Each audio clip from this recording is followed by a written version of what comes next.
Hello everyone, welcome to ACE Online and welcome to Daily Current Affairs Initiative. We will see the current affairs of 10th February, that is today. Okay.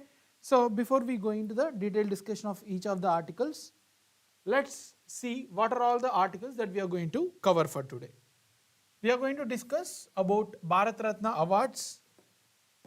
Okay, so there has been new announcement for three more eminent personalities. We will discuss about the the issue or the background of Bharat Ratna awards, and then we will also see who has been awarded and their important points from their personalities. Okay, so we will see about MS Swaminathan and then Chaudhary Charan Singh and then also PV Narasimha Rao, what they contributed to the Indian political system. Next, Indian Ocean Conference, which is happening in Australia, right? So that is also we will see, it is a very factual thing. Almost all the articles today are factual in nature. There is not much issue to be discussed, right? Then electoral bonds, again this comes under Indian economy as well as polity. Sovereign gold bond scheme, so it is a new scheme. The data was presented by the government in front of the parliament, okay?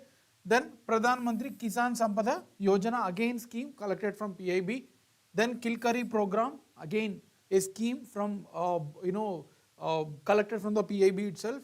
Then dedicated freight corridors, the data was given by ministry again, and then some factual pointers. Finally, we will see some practice questions as well. Okay, so today it is mostly of factual in nature. My efforts will be little bit less, and your efforts to remember the facts becomes more important, right? So first one, let's take about Bharat Ratna awards. You all know, so the three persons, Chaudhary Charan Singh and then PV Narasimha Rao, both are former prime ministers, and then MS Swaminathan, the father of Green Revolution. So these three persons has been awarded with Bharat Ratna award, and this is the year with the highest number of announcements. 2024 is the highest number of announcements. Already we got two more Bharat Ratna awards, so we have already discussed them in the previous sessions. So total this year it became 5, right? So now we will see about Bharat Ratna awards. What actually are Bharat Ratna awards? What is the background? Then we will see of who has been awarded and what are the important points to be noted from the personalities. These personalities, important points also we will see here, right? So it is the highest civilian award, very easy to remember. This is not a military honor, this is a civilian for all the civilians who has contributed for the growth of India. So it is a civilian award. This was launched way back in 1954 in January, on January 2nd. So this is the fact that it has established in 1954, and this was awarded to whom these awards are given. There is no specific criteria. It was a very generic thing. Whoever has contributed exceptional services or performance to the country. So this becomes very vague word, the discretion based on the government, right? So whatever the personality government feel can be announced under the Bharat Ratna award. So this is a very generic term and the meaning is left to the government itself. So you can underline this word that the role of government in selection is very, very important here. They themselves will decide. And who will decide within the government? The Prime Minister.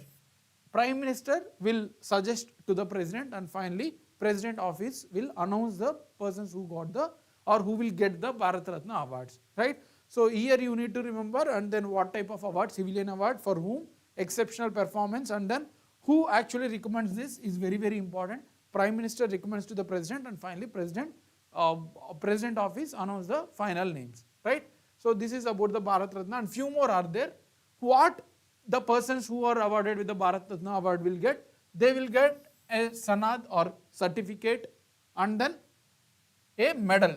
So there is no money given to the Bharat Ratna awardees. This is very important point to be remembered. There is no monetary benefits or grants given to the persons who was awarded with Bharat Ratna. It is only a certificate and then a medal. Okay, and who prepared this medal and all?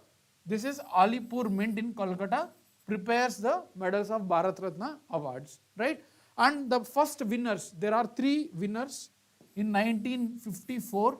See, all these are facts to be remembered. They will ask in terms of statements, in terms of direct facts, anything can be asked. So C. Rajagopalichari and then Sarvepalli Radhakrishnan and then C.V. Raman. These 3 are the people who got the first Bharat Ratna award in 1954. Very important facts to be remembered. Now, this year there are 3 persons who got this award. First we will know about P.V. Narasimha Rao, and then we will go to the Chaudhary Charan Singh, and finally we will also see about M.S. Swaminathan. So everyone knows, very popular. He was the person acted as a 9th Prime Minister from 1991 to 1996. He was the 9th Prime Minister of India. He born in Hyderabad state, so Nizam region, the contemporary Hyderabad state. He was from Telangana state, right? He's a freedom fighter, academician, literary figure. He's lot. There's a lot of multiple aspects from this personality. So like we can easily contribute that this exceptional service is very small word for this person, P.V. Narasimha Rao, right? Also, he has translated the work Veyi Padagalu of Telugu into Sahasrapan in Hindi. This type of books keep on asking in the exams, whatever the exams you write, you will see a lot of questions on the books, right? So, Veyi Padagalu, a literary work in Telugu, was translated into Hindi with the name Sahasrapan by P.V. Narasimha Rao, the former Prime Minister. And 73rd, 74th Constitution Amendment Act, which gives powers to Panchayat Raj as well as municipalities, right, was happened during the P.V. Narasimha Rao Prime Ministerialship. It was kept delaying, and then he was finally able to convince all the states with certain modifications, and finally they got the constitutional status under 73rd and 74th Constitution Amendment Act. He also established diplomatic relations with Israel. So Israel, you all know that it was actually a disputed one since World War I, right? So it is the relations with Israel is very sensitive because India always recognized the state of Palestine. So this was a critical moment in Indian diplomatic relations. So the diplomatic relations with Israel was launched during the Prime Ministership of P.V. Narasimha Rao. Now coming to the next personality, Chaudhary Charan Singh, one more very important personality. You will see a lot of questions from it. He is from Uttar Pradesh in Meerut, born in 1902, much elder than P.V. Narasimha Rao, right?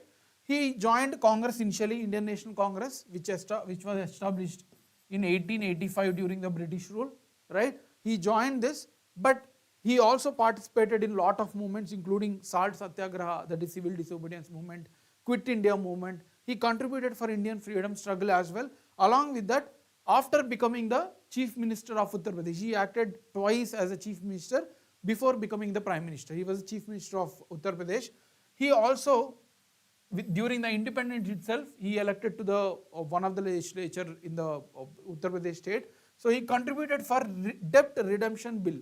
So there is a lot of issues during the British rule. There is a lot of debts from the peasantry, farmers. So he was able to pass this bill and gave relief for the peasantry who has huge debts. He also contributed for Land Holding Act 1960 in Uttar Pradesh, right? So land holding, which kept sealing on land holdings. So during British rule, we had Jamindari system, Raitwari system, Malwari system, where certain landlords who occupied 100 acres, single person was holding more than 100, 200 acres in the different parts of India. So this bill kept sealing. So one person can hold only 10 acres or 12 acres. Something like that. There was a limit so that all the lands will be redistributed to the poor farmers, especially peasantry who were just working for a meager amount, right? So this was one of the biggest contribution they will ask in the exam for sure, right? In 1967, he left Congress. Though he worked as a chief minister or elected as a chief minister from Indian National Congress, in 1967, he resigned from it and he established Bharatiya Kranti Dal. Very, very important facts. These are all part of post-independence history, which will come for the exam. So he established Bharatiya Kranti Dal, right? He became chief minister twice and then also became prime minister in 1979. After Morarji Desai, he became the prime minister as well, right? He is the fourth prime minister, fifth prime minister. He is the fifth prime minister. First one Jawaharlal Nehru, and then Lal Bahadur Shastri, and then Indira Gandhi, and then Morarji Desai. Fifth prime minister is Chaudhary Charan Singh. His birth anniversary, this is very important, his birth anniversary is celebrated as Farmers Day or Kisan Divas. Kisan Divas every year. Okay, so these are all very important facts about the two personalities. And finally, MS Swaminathan, he also got the Bharat Ratna Award. He born in Tamil Nadu 1925, got a degree in both geology as well as agriculture sciences. He is, you know, called as father of green revolution. So if we could able to discuss a little bit about green revolution, India immediately after independence was, the plan was started with agriculture. After first 5-year plan, they have abandoned, and according to the Mal-Nobi strategy, we shifted towards the industry growth. And then the industry is gone, we got irrigation, big dams and all. But immediately after India-Chinese war and one Pakistan war as well in 1962 and 65, so our agriculture got slumped. We ignored because we focused more on agriculture. And we focus more on industries. And because of lack of food grains in India, even the cheap quality of food grains from USA was imported under the project of PL 480.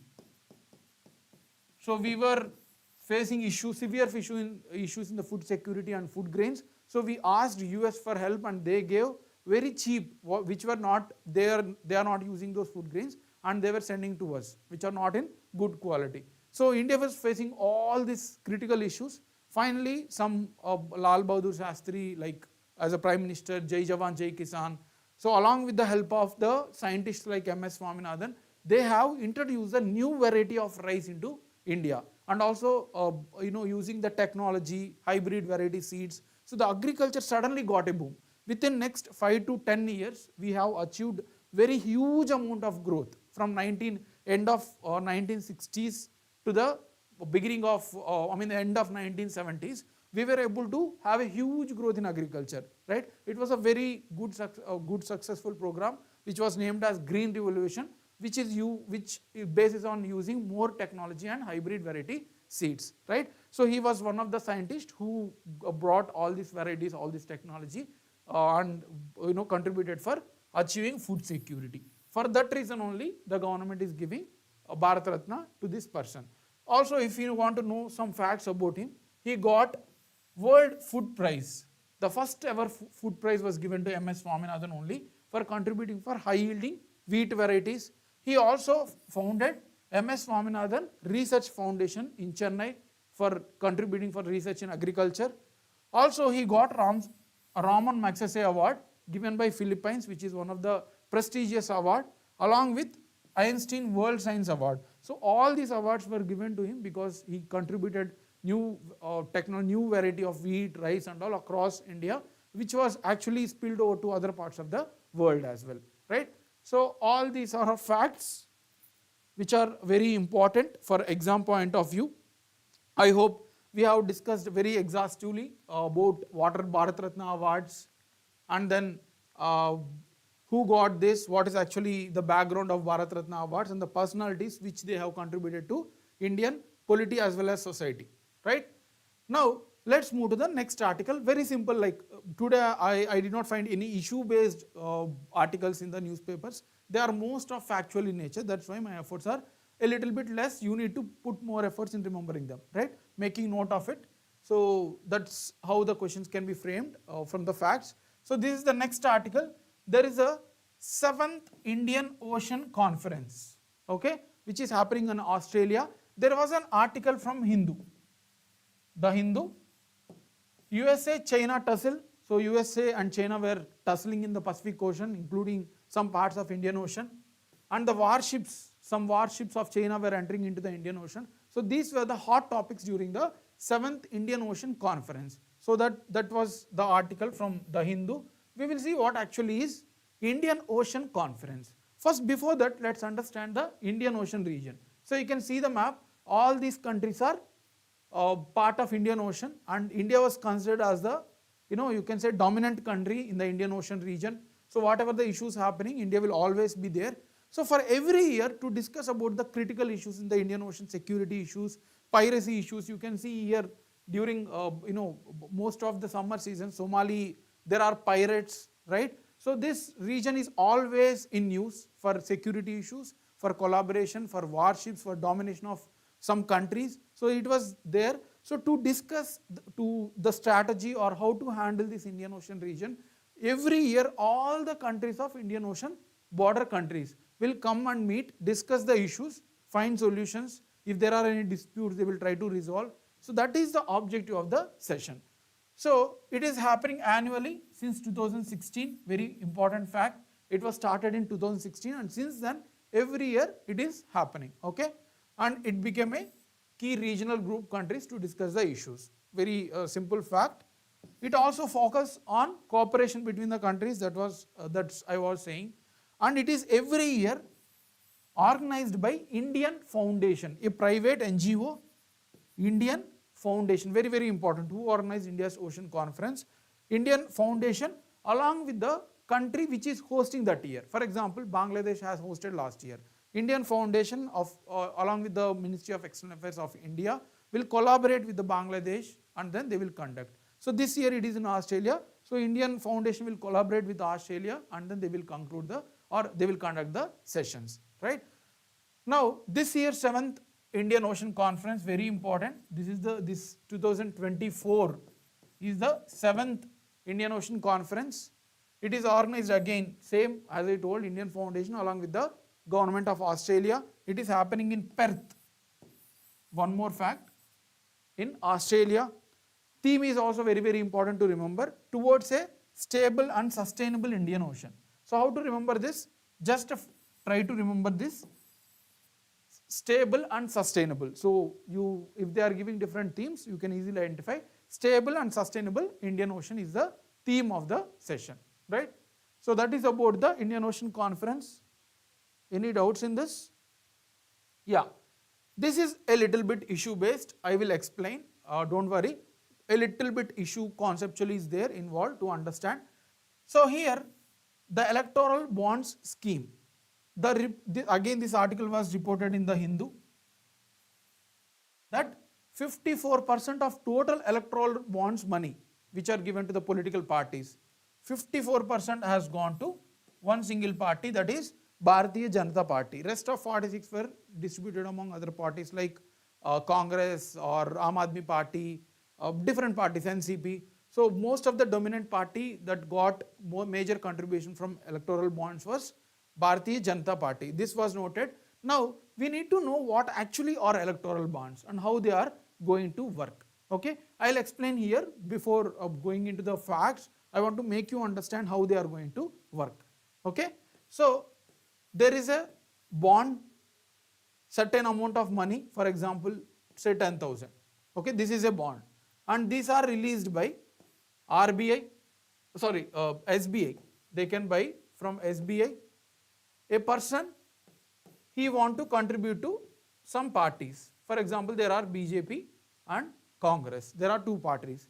This person want to give money to either BJP or Congress or both of the parties. No need to worry. So directly, rather than giving directly, he can buy this bond because there are benefit in giving this type of bonds. So he can buy this bond from SBI and then he can donate to any of the parties he wish or she wish, right?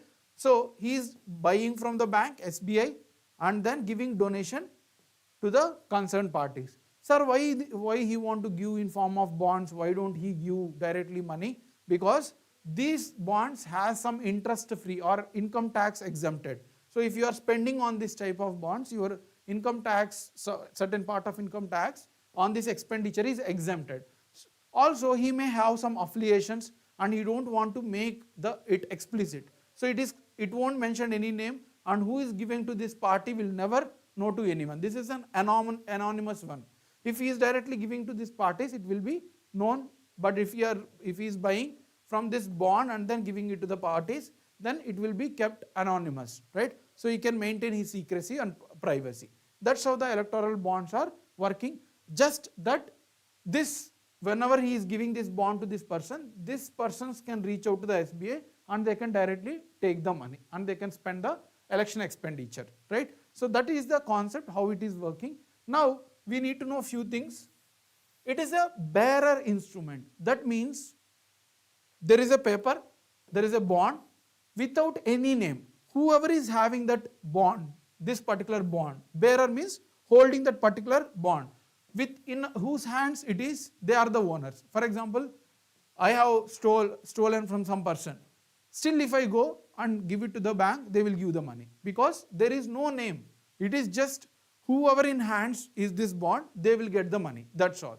That is called as bearer instrument. No name, nothing. Only amount will be there. Whoever is holding that, they will go to the bank and they can collect the money. It is not like a check with a name and all. It is just a bearer bond, just representing money, right? So that is a bearer instrument. And then who are eligible to take this? Any citizen of India, okay, or corporate can donate the same to the eligible political parties. Not all political parties are eligible. I will tell you the condition in the coming slides. It is a fact. So only citizen or corporates within India, not outside. So foreigners are not eligible to buy these bonds and donate to the political parties. Only citizens or corporates within India are eligible to take these bonds. Now, these bonds are similar to the bank notes, payable to the bearer on demand and at free of interest. So there won't be any interest on that particular bond, and also on demand, whoever is holding that, they will give money directly to the particular person, right? So it can be by whether physically go to the SBI and try to get the bond, or digitally also. There will be some code, you can directly digitally get it into your computer as well, right? So that is also important point. The electoral bonds will not bear any name of the donor. That's what I was telling. So there is no privacy issues, there is a complete secrecy.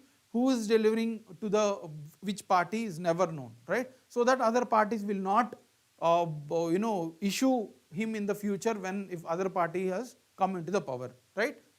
Also, who can receive this bond? So as I said, who can give and all. Now we need to know who can receive these bonds. Only political parties which are registered with the Election Commission under Representation of People Act. So we already have a Representation of People Act 1951 related to the elections. So any parties who are registering with under this act with the Election Commission and also need to get at least 1% of votes. For example, there are 10,000 voters in the previous Lok Sabha elections or even in the Assembly elections also. Out of it 1%, right? So 1% means 100. At least 1% votes of the total elections in that particular elections or particular constituency, only those parties are eligible, okay? If there is no deposit or if there is less amount, less than 1%, those parties cannot get the this money from electoral bonds, okay? One more important thing is they can get only through designated bank accounts. These political parties who are receiving money should register, have a designated bank accounts in SBI. Only in that bank account they can receive. They cannot receive money in any other bank accounts because government cannot monitor. There may be some illegal activities and all. To contain that, they can be get money only in a designated account. Also, these political parties have to disclose the amount to the Election Commission. Not about the name who has given, but the amount that they have received has to the information has to be given to the Election Commission. Else they may spend on illegal or beyond certain limits which was given by Election Commission. So to contain that illegal or miscreant spending, they have to report it to the Election Commission. So all these are facts. One more important fact is that it can be any amount. There is no limit. Only that it should be multiples of 1000. That means 1000, 2000, 3000, 4000, 5000. It cannot be 1050, 1100 or some. It should be only in multiples of 1000 or 10,000 or 1 lakh, 10 lakh and 1 crore. So it can be 1 crore, 2 crore, 3 crore, but not can be 1.5 crore, 2.5 crore. Only with the multiples of these numbers they can buy. Also, when this bond was bought, for example, it was bought on February 1st. It can be redeemed. It should be redeemed within 10 days. Okay. The electoral bonds are available for purchase of, okay, this is eligible, when they are available, 10 days it will be available in each quarter. That means we have 4 quarters. So total 10 days will be available in the first quarter. For example, if it is January, first 10 days will be available. After 3 months, it will be available again for 10 days. So any of 4 times total that is 40 days, first quarter, second quarter, third quarter, fourth quarter, it will be available. And one more important thing is the limit of 15 days. Immediately after given on the particular date, within 15 days, they have to encash that. After that, the bond will become invalid. So for example, February 1st, the bond has been purchased. So by February 15th, they have to get money. The political party has to get money from the concerned bank by giving this bearer bond, right? Or electoral bond. SBI is the only bank to sell this bonds. No other banks, no other government banks or private banks are eligible to sell this. Also, anonymous cash donations were capped at Rs 2000. That means persons who are want to be anonymous, you cannot even disclose anything, you will just go and get an anonymous bond. So they can only give 2000. Sir, you said that they are already anonymous. Yes, they are anonymous, but when they are registering with the bank, they have to give the names, not on the bond. On the bond, there won't be any name, okay? They will just register and they will take the bond and they will give it to the political party. But in case, if a person don't want to even register, but just can check even without registration, they can only do 2000, right? So these are all the facts related to the electoral bonds. Hari Sindhu, hi sir, please tell me about RRB JEE test series, how to purchase test series. Hari Sindhu, you can call to the concerned number in the ACE, you can go to the ACE website and then you can check the concerned number. We are not actually aware about that. You can directly call to that particular number and you can ask it, okay? Now, you have any doubts on this electoral bonds? We have seen very important facts about what is the context and what actually are electoral bonds and who are eligible to sell it or which parties are eligible. So all the facts are very, very important to remember. You will surely see the questions. It has been already asked in the many of the exams that has happened in the last 2-3 years, okay? Now, we will move to the sovereign gold bond scheme, okay? So this is the context is very simple. The RBI is ready to release the sovereign gold bond schemes from February 12 to 16 in 2024. This month they are going to release, okay? So why this scheme has come? I'll tell you the issue in the Indian economical system with relate to the gold. Then we will go to this particular facts about the sovereign gold bond scheme. First thing, that gold is not very much huge in India. We don't have gold reserves too much. But people always want buy the gold, right? You might be already aware. We are very much affiliated to the gold, especially during the festivals and all. But India does not have proper reserves of gold. Then what we will do in this context? We need to buy gold from some other countries. You can buy gold from USA, Germany, Switzerland, China, right? So we need to buy gold from other countries. Whenever people are ready in India to buy gold and we don't have proper resource, what we will do? The companies will buy from other countries and then they will buy here. So what we are losing here? We are losing our foreign exchange. That means whatever the amount that we are having, we are giving our money to the other country. For example, you are doing education in America. What you are doing? You are paying Indian rupees to them, right? So we are losing our money. It is always good that we get foreign money rather than giving our money. In the case of gold, we are importing and we need to give our money to them. So that means what? Our rupee value will decrease because the demand for dollar is much higher. We are demanding dollars, right? So we are giving back our rupees, right? In these transactions, we lost our money, so that the government has come up that if you want to buy gold, you buy the gold, sovereign gold bond, so that no need of importing more gold, you will directly hold the bond, okay? And whatever after 8 years, if you want to buy, if you want to get the money back, whatever the cost of gold at that time. Let me take one example so to make you understand more. For example, in 2024, I want to buy gold, not because I want to use it, but as gold price will keep on increasing over the years, what I will do, I have money, so I will try to buy gold, right?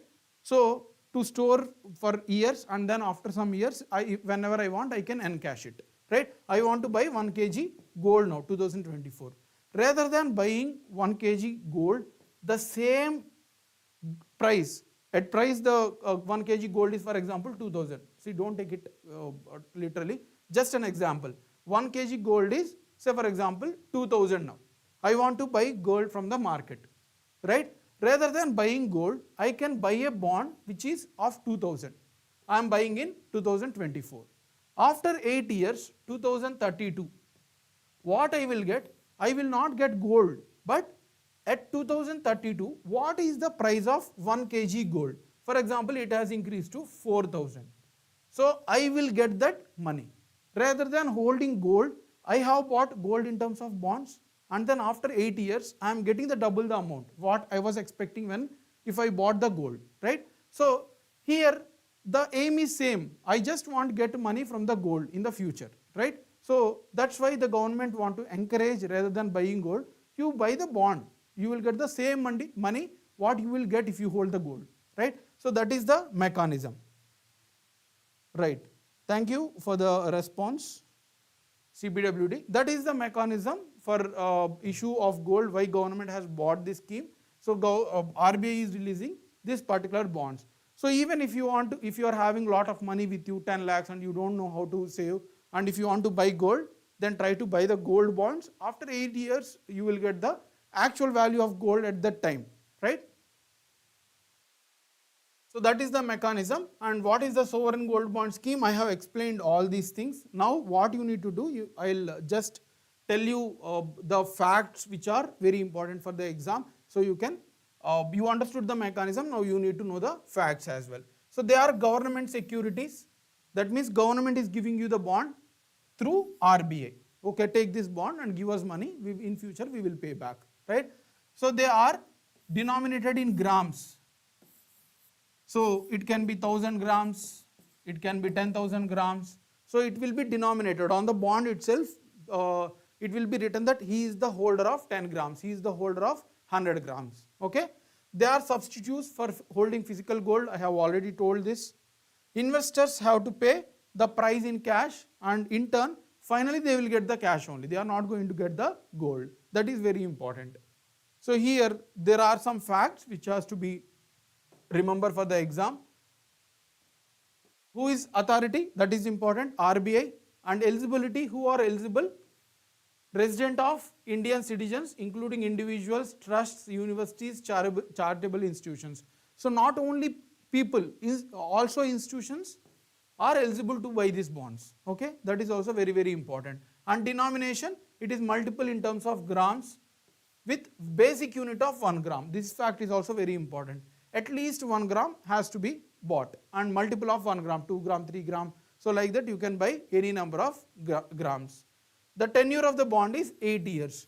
So if you are buying the bond, if you want to get the money of that particular gold, you should wait for 8 years to get the full, or you can also start asking at the after completing of 5 years. So if you are immediately want some money, if you want to buy, or if you have some health problem, so after 5 years only you will get it. And before that, if you want to get, you will not get any extra money. Whatever the amount 2000 you have paid initially, the same amount will be given before 5 years. After 5 years, you are eligible. Okay. So at the end 8 years, you can get the final amount. These are the facts. And then minimum permissible investment is 2 units. So at least 2 grams has to brought. It is multiple in 1 grams, but the actual minimum is 2 grams, and then maximum I think is 4 kg. Yeah, maximum is 4 kg. We will see the facts as well in the next slide. Points to be noted. It was introduced in 2015, very important, and then issued by RBI. This is a fact. The investors can either buy the bonds in physical or digital format. So the bond can be either physically get from the bank, or it in digital format as well. The term of 8 years is the maximum limit, and the interest rate will be paid 2.5% per annum half year. For let's understand this. You already bought a bond, and for every 6 months there will be an interest. The value, whatever the gold you have bought, for example, the value of gold is 2000. So 2.5% interest will be given to you for every 6 months, because you are saving this in the bank. you have already given it to the bank. So 2.5 interest will be given to you. For every 6 months, the interest also will be paid, which is very good thing. You are already holding a virtual gold and you will get money in future. You will also be paid at 2.5 interest for every 6 months. Okay, that is also important point. And this we have discussed. Okay, finally, how they will decide at 2032. We have taken example of 2024 and then 2032. So what is the value of the gold they will decide? If you want to buy on January 20, okay, so just before 20, 19, 18, they will average the gold price on each day and they will pay whatever the amount of gold bond you have bought per gram, they will multiply and they will give it to you. Okay, so that is the mechanism. Every individual can is restricted to maximum of 4 kg. That's what I was telling. This is very important. Per each financial year, you can only buy 4 kg. Okay, and in case of trust, it is 20 kg. Very important facts to be remembered for the exam. The only document mandatory when you are purchasing these bonds are PAN card. Only document that you need to give is during PAN card. Very, very important. They may change this to Aadhaar card, something like that. Beware, it is only PAN card because it is a financial transaction, right? And what are the benefits? As I already told, rather than holding physical gold, you will have safe bond with you, right? So also you can, it is a superior alternate to have a physical gold. It is always scary to keep gold in our houses and when we are going to other places. It is very difficult, right? Nobody can steal your bond and go and get the money because that need authorization from yourself. It is a very good thing. Also assured market value of gold. Rather than buying other bonds, if you are buying gold, you will also be assured that whatever the amount gold at that particular time, you will get the money, right? So all these are benefits of the scheme. It is also free from issuing making charges. So whenever you are buying the gold, there is a making charges, purity, processing fees and all. All these things are ignored because you are virtually buying the bond in terms of gold, right? Also, they are eligible to be used as a collateral for loans. For example, you are having the gold bond of 10 lakhs, right? So you can also give it and you can get the loan. If you want some immediate personal loan or any loans for your personal purpose, you can also encash it, okay? That is also important to remember. They are sold and transferred as per the provisions of the Government Act. If you don't want the bond, you can also sell it to some other persons according to the rules and regulations. Very, very important facts are there here rather than concept. I mean, in the beginning of the article itself, I have explained. There are more facts to be remembered. So you need to make a note of it and accordingly you need to remember those facts, the limitations, the benefits, how much you can buy. So all these things are very important to remember. AIM CPWD, my friend will wear ornaments made with paper bond. Okay. Yes, Anil, you have asked that Bharat Ratna award is only 3 per year. Yes, actually it was 4 per year last time when we were discussing about Bharat Ratna. It was 4 per year. It was the norm, but now government has broken it. Very good question. So I intentionally ignored that so that you will not confuse it with the discussions. In the previous sessions, it was mentioned that maximum 4. Till now, since independence of 1954 when Bharat Ratna was introduced, till now there were only 4. Now government has broken it. So this year, this particular fact has been reduced or completely ignored. It can be any number. Okay, government has broken that. There is no rules and regulations in the Parliament Act. It is only convention. So till now it was only 4. Now it was broken. I hope you understood. Okay. Yeah. So let's move ahead to the next article. Pradhan Mantri Kisan Sampada Yojana. It is a scheme. Government has given the data of this particular scheme in front of the Parliament yesterday. Okay. So this is an umbrella scheme. Umbrella scheme means what? It is like an umbrella where number of schemes can be kept under it. There are lot of sub schemes and there is a big scheme like an umbrella. This is an umbrella scheme where there is a lot of other sub schemes as well. So it is launched by Ministry of Food Processing and Industries. Don't confuse with Ministry of Agriculture. Most of the students will do this mistake. It is a Ministry of Food Processing and it was launched in 2017-18. So this is the context that government has given data. Now let's understand the characters of the scheme, okay? The objectives and the characters of the scheme.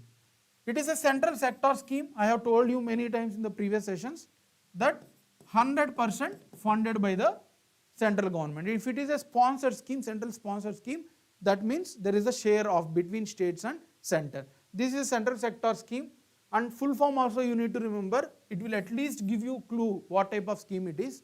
Scheme for agro-marine processing. See here. Agro means agriculture, marine means it is a marine species, processing. That means it is not directly consumed, rather processed, packed food. Okay. So this is agro-marine processed food and development of agro-processing clusters. This is the full form of the scheme. So what is the objective? There are lot of vegetables which are getting waste. Take example of tomatoes. Lot of tomatoes, when they store for more than 2-3 days, they will get spoiled, and most of these are dumped into the wasteful yards. So here what they can do, they can process into sauce. For example, these tomatoes can be processed into sauce and they can store for more months. Similarly, whatever the agriculture goods, whatever the marine goods or their fishes, they can process and they can prolong the span of the consumption of the food, like packed food. They are converting into the packed food. So the objective is to enhance the profit to the farmers, reduce the agriculture waste and modernize the processing. These are the objectives. Modernizing the processing, like machines and all has been included, and then decrease the agriculture waste. That is the objective of the scheme. Okay. Now what are the components? There are a lot of schemes under this. You need to remember as well, there was already a question in one of the CAPF exams of UPSC.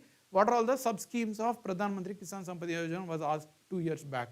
So you need to remember mega food parks. So at single place all the food processing will be done. Those are called as mega food parks. Then cold chain, that means storaging in terms of chain, like one place they will store, and if it is want to go to the direct market, there will be also some intermediary to store again, and then there will be vans which are already connected with the cold storage temperatures. So all these things are part of the scheme. Then agro processing clusters, backward and forward linkages. See, agriculture, there is agriculture, and whatever the inputs are there, like seeds, pesticides, fertilizers, these are all the activities which need before starting the agriculture. They are called as backward linkages. Backward linkages means before taking agriculture activity, what are all inputs are included, those are called as backward linkages. And forward linkages means after production, what needed to be done? Transportation, storage, processing, all these things are done after production of agriculture. Those are called as forward linkages. So government want to create good backward and forward linkages, as well as food processing and preservation capacity, food safety and quality. So all these are sub schemes under the Pradhan Mantri Kisan Sampada Yojana, right? So that is about Pradhan Mantri Kisan Sampada Yojana. Next, very tricky one. So even I have come across, this is for the first time that it was noted in PIB. No other paper has noted. So I've been preparing since last 7 to 8 years, but still this was new to me.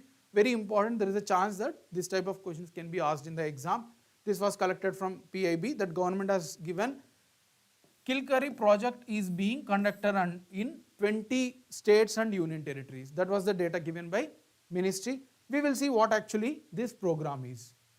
It is a program of mobile based services launched in 2016 as part of Digital India initiative. So there are pregnant women, right? So immediately after delivery, they need lot of good information. There is actually a very superstitious belief. If you go to villages, they are given with the wrong information, misleading, and then finally they are deteriorating the health because of improper information given by the local people, right? So here government has bought the mobile communication to all the pregnant women related to their health as well as the children to give proper information. What type of food need to be done or eaten, what type of exercise you have to do, what type of health care you need to take. All these information are given through phone communication for free. Okay, there is no money.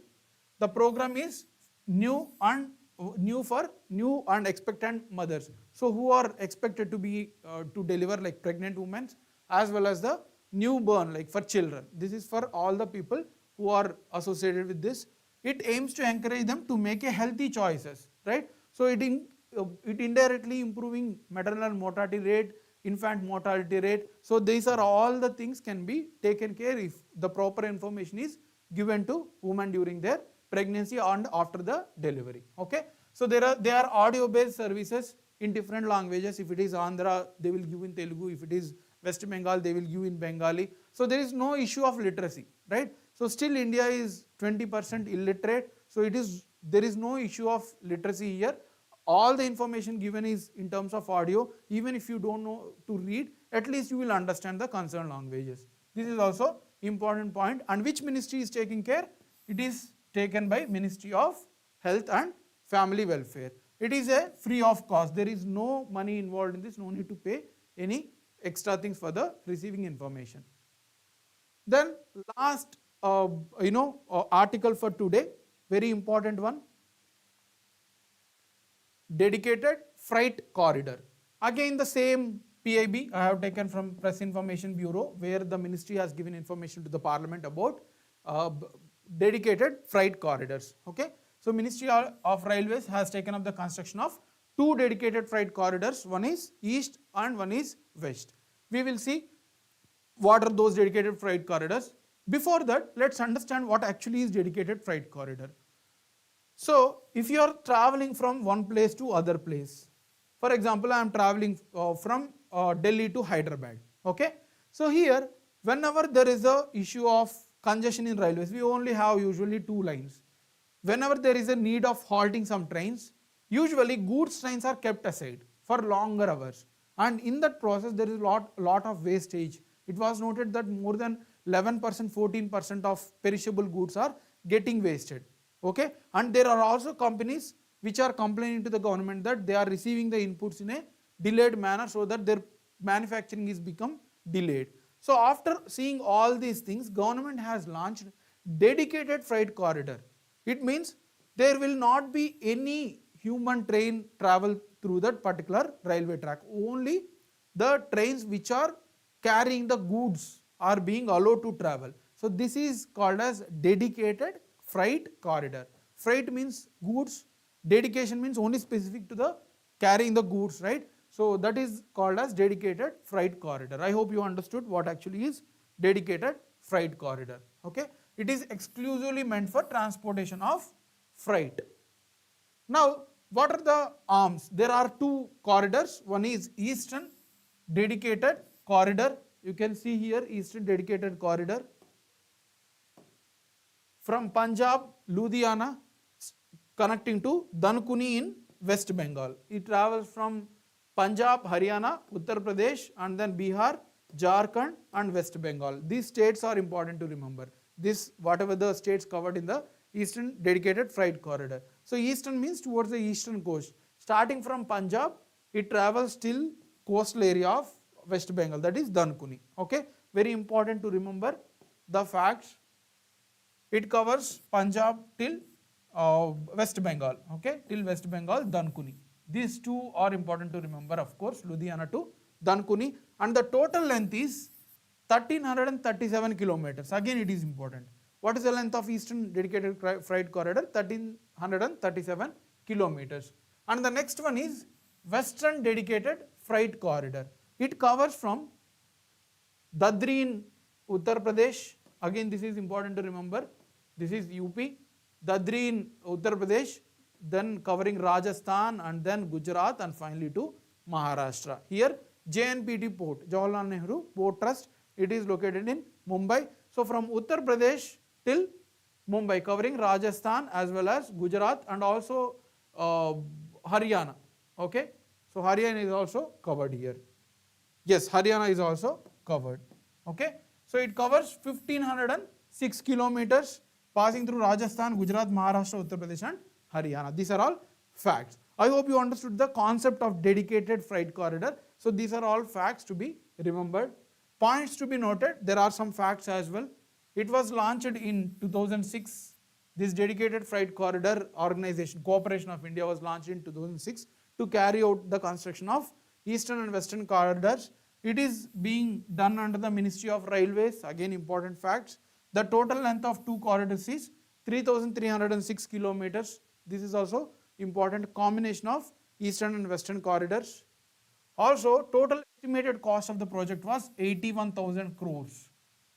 And eastern dedicated freight corridor is being supported by World Bank and western is supported by Japan International Cooperation Agency. So these are all the facts to be remembered for the exam, right?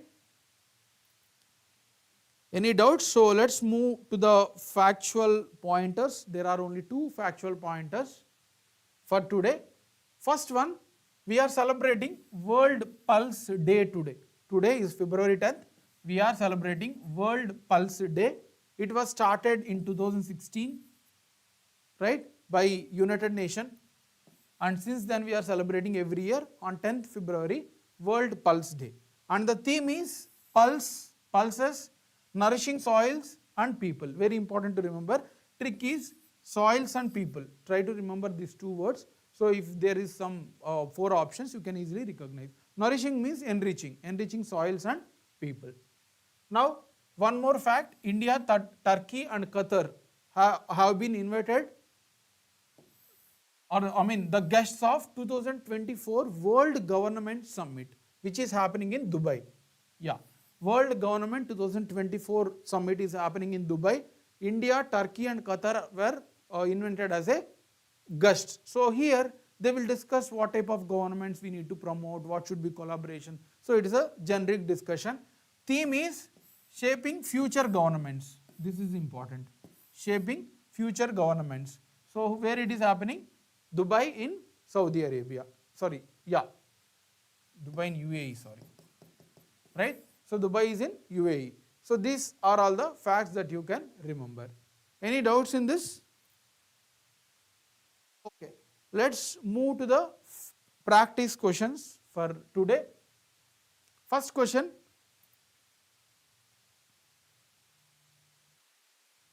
I hope you are ready to answer this.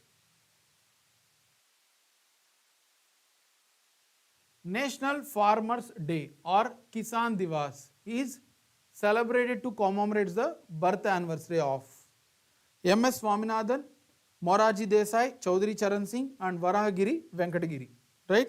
So there are four options. I am waiting for your answer.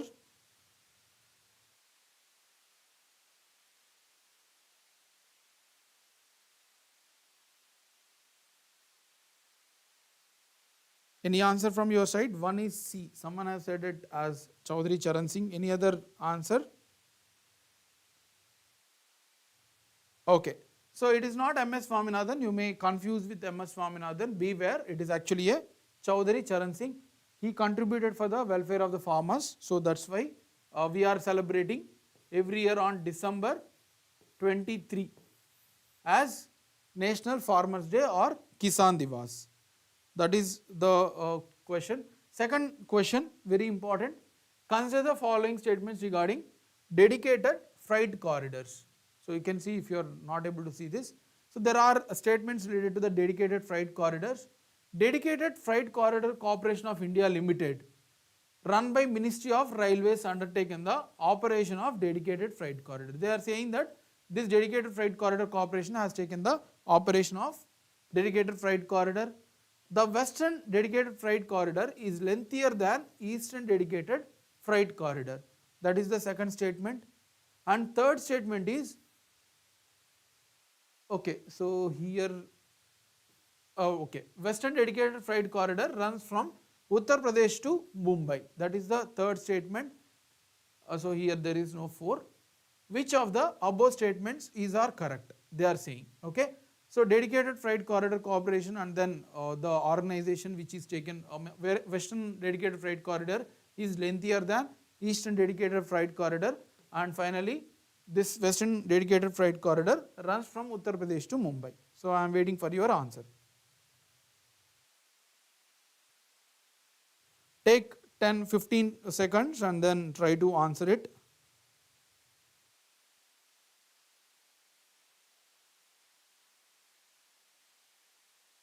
Waiting for your answers.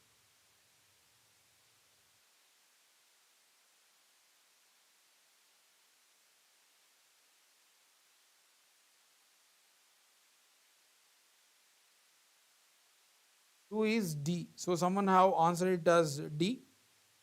Let us check the answer. So Western dedicated freight corridor is lengthier than, yes, this is correct, and yes, it runs from Dadri in Uttar Pradesh to Mumbai. So answer is D, you are correct. Next, with reference to electoral bonds, consider the following statements. So regarding electoral bonds, which of the statements are correct? It is a bearer instrument in the nature of promissory note. That is the first statement. Then purchaser would be allowed to buy electoral bond for any political party. That is second. Third, only citizen of India or body incorporated India will be eligible to purchase the bond. Take 10-15 seconds. I am waiting for your answer.